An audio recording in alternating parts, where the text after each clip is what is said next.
Hai guys, kita lagi di acara Mazda dan mereka ngeluncurin 5 mobil sekaligus. Ada Mazda 5, ada Mazda MX-5, Mazda 3 hatchback, Mazda 6 wagon, sama ini, Mazda CX-3.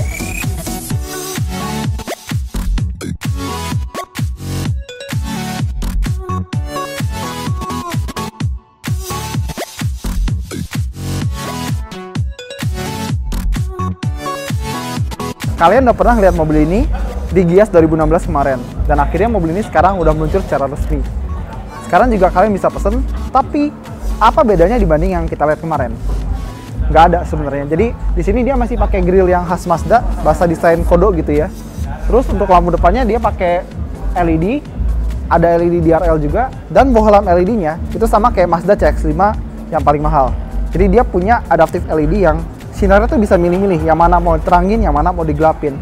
Kalau kita lanjut lagi ke bawah, di sini ada lampu sen dan fog lamp-nya udah LED.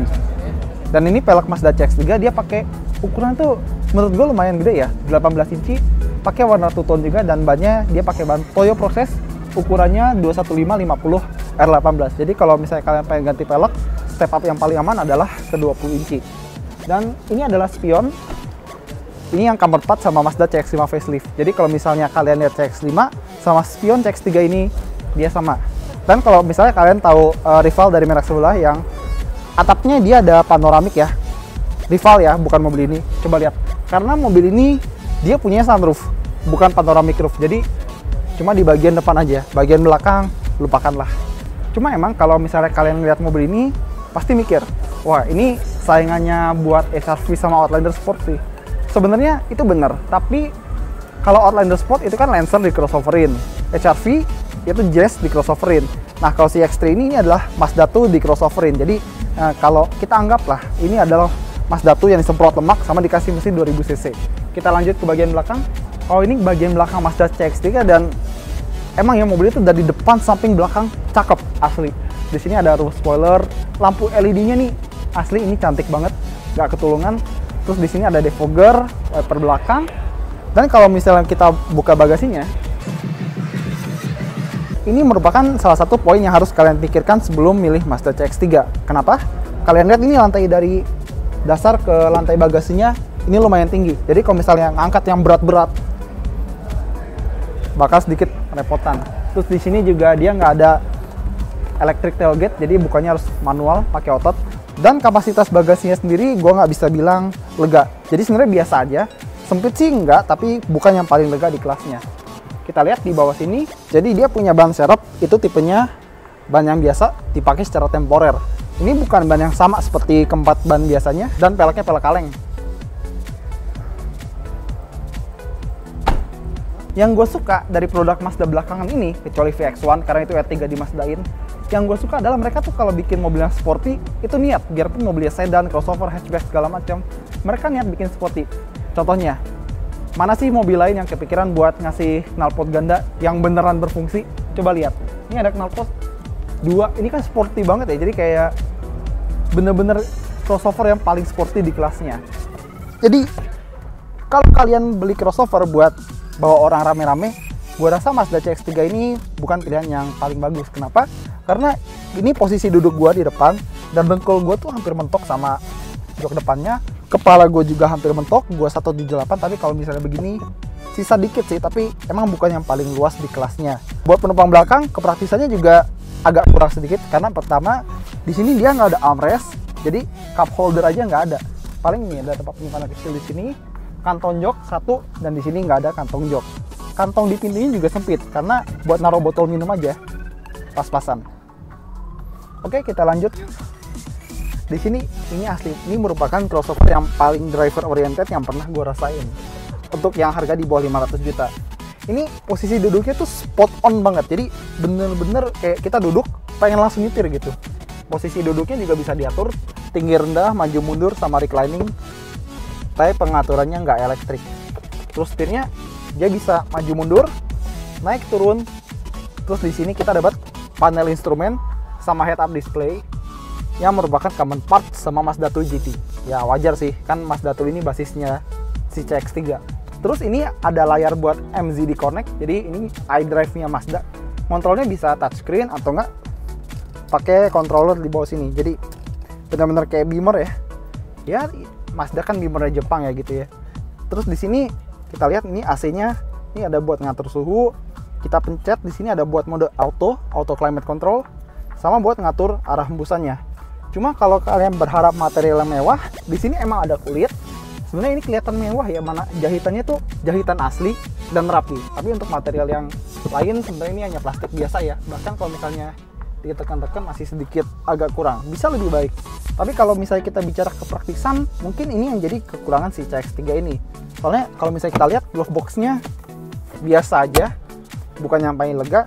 Juga penyimpanan di sini kayaknya cuma buat kita nyimpen receh atau nggak nyimpen karcis parkir. Di sini juga cuma ada 1-2 cup holder. Gua rasa untuk kepraktisan ini yang menjadi kelemahan si CX-3. Terus di sini ada yang buat atur buka tutup sunroof, lampu sama tempat kacamata, sun visor. Terus kalau kita bicara fitur, gue rasa ini yang bakal jadi selling point paling kuat dari Mazda CX-3. Kenapa? Karena selain di sini ada cruise control, dia punya SCBS, sistem canggih berhenti sendiri. Jadi kalau misalnya ada mobil di depan dan kita lupa ngerem, mobil ini bisa ngerem sendiri. Gak cuma itu, stability control dia udah ada, dan dia punya 6 airbag. Udah wajar buat mobil di kelasnya, fitur keselamatannya harus lengkap. ABS, EBD segala macem pasti ada lah. Semua di Mazda 2 GT dimasukin juga ke sini. Di sini dia pakai mesin 2000 cc, 4 silinder Skyactiv, jadi bukan 1500 cc dari Mazda 2. Mesin ini sama kayak mesinnya Mazda CX-5 sama Mazda 3. Dan buat pasar di Indonesia, dia cuma ada versi transmisi otomatis 6 percepatan dengan mode sport dan mode manual secara Tiptronic. Ini dia mobil yang paling gue tunggu-tunggu peluncurannya. Ini dia Mazda MX-5 ND.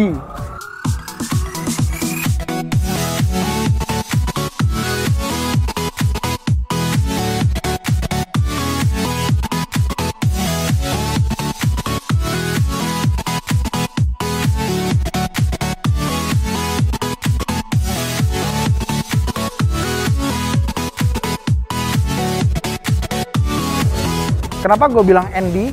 Karena kalau Mazda MX-5 generasi pertama itu kodenya NA, kedua NB, ketiga NC, dan keempat ini dia kodenya ND.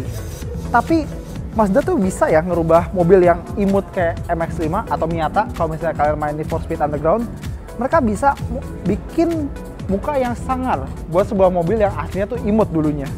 Jadi dia tuh punya lampunya sipit segala macam, terus tarikan garis ini tajam banget buat sebuah roadster kecil seperti ini. Dan kalau kalian belum tahu, Mazda MX-5 ini adalah roadster paling laris di dunia dan udah dicatat di buku rekor dunia Guinness. Bukan Z4, bukan SLK, tapi MX-5, roadster terlaris di dunia. Banyak yang bilang MX-5 ND ini akhirnya kembali ke jalan yang benar.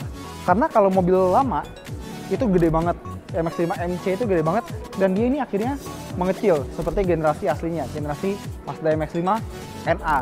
Dan seperti biasa dia mesin di depan, penggerak roda belakang, dan distribusi bobot sempurna, 50 depan, 50 belakang.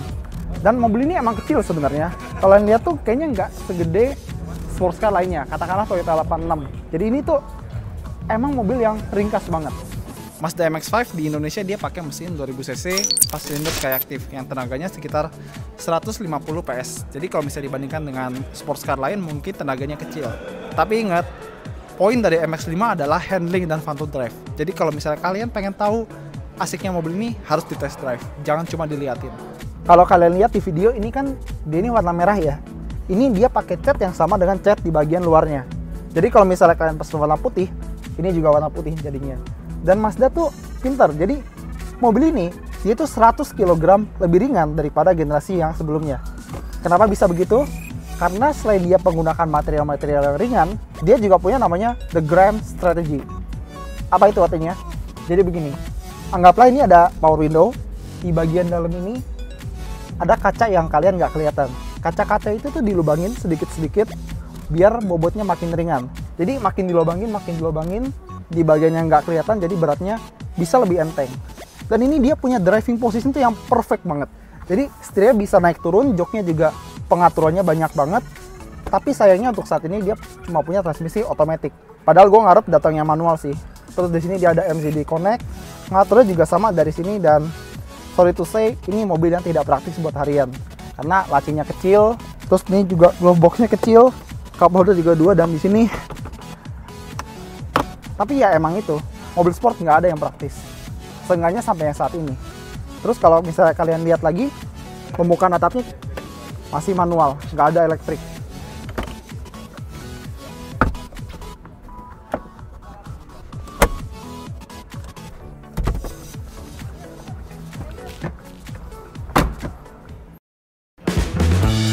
Kalau di luar sana, MX-5 ada yang 2000 cc, ada yang 1500 cc. Yang masuk ke sini ini yang 2000 cc Skyactiv, 4 silinder, 150 horsepower lebih kurang.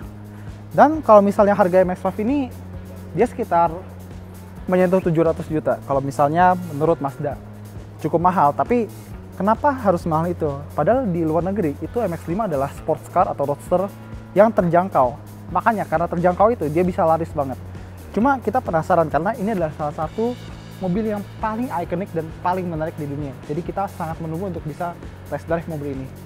Sip, sekian dulu dari Autonet Max. Thanks sudah nonton, dan jangan lupa sampaikan kritik dan saran kalian. Sampai jumpa.